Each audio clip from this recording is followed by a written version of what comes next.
Imagine a world far from the one we know, a tiny planet named B6112, home to an extraordinary little boy known as the Little Prince. This pint-sized planet, hardly bigger than a house, is adorned with 3 volcanoes and a single splendid rose, a rose as unique and precious as the Little Prince himself. Here, on this minuscule planet, the Little Prince lives a life of simplicity and solitude. His days are filled with the care of his volcanoes and, of course, his beloved rose.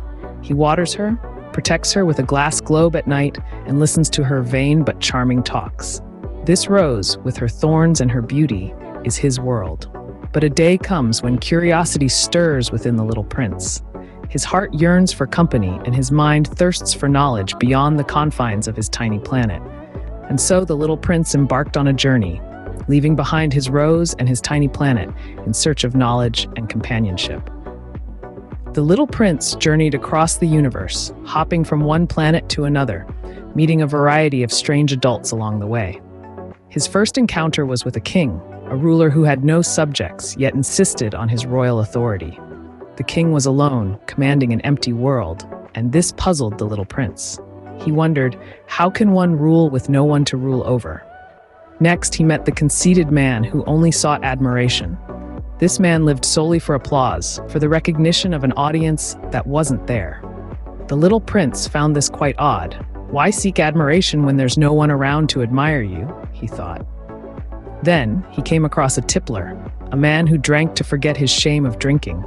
It was a vicious cycle, one that the Little Prince couldn't comprehend. Why drink to forget that you drink? He asked himself, confused by the tippler's ways. His journey led him to a businessman next, a man who claimed to own the stars. This man was so engrossed in his calculations and his pursuit of ownership that he had no time for anything else. The Little Prince was bewildered. How can one own the stars? He wondered. They belong to everyone. Next was the lamplighter, a man whose sole purpose was to light and extinguish a lamp. His life revolved around this lamp, and the Little Prince couldn't understand why. Why live for a lamp? He questioned. There's so much more to life. Lastly, he met a geographer who never left his desk, a man who knew the world through books but had never experienced it. The Little Prince was left perplexed. How can one know the world without exploring it? He pondered. Unimpressed and perplexed by the adults he met, the Little Prince continued his journey, finally landing on Earth.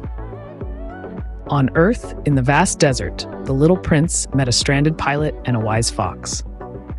Their friendship blossomed quickly. The pilot, lonely and lost, found companionship in the Little Prince's innocent curiosity. Together, they shared stories, laughter, and the comfort of companionship under the vast desert sky. The fox, sage and worldly, introduced the Little Prince to the concept of taming.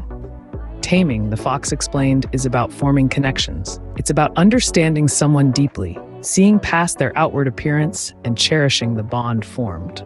The fox's teachings resonated with the Little Prince. He realized that what is truly important is invisible to the eye. These lessons sparked a revelation within the Little Prince.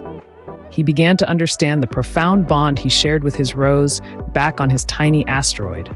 He yearned for her, understanding now their unique connection and the deep love that bound them. With these new understandings, the Little Prince yearned for his rose, realizing the unique bond and love he shared with her. The Little Prince, yearning for his rose, chose to return to his planet and his beloved rose. No one quite knows how he managed to return, but what we do know is that he left behind a trail of wisdom. He taught us about love, the kind that is selfless and enduring. He taught us about friendship, the kind that is not about possession, but about appreciation. He taught us about the essence of life, where what matters is not what we see, but what we feel. He taught us that we see best with our hearts, not our eyes. The pilot, our storyteller, carries these lessons with him.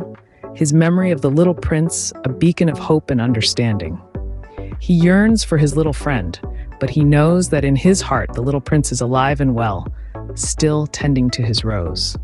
And so we learn from the Little Prince that what is essential is invisible to the eye, that we are forever responsible for what we have tamed, and that in our hearts, our loved ones will always be alive.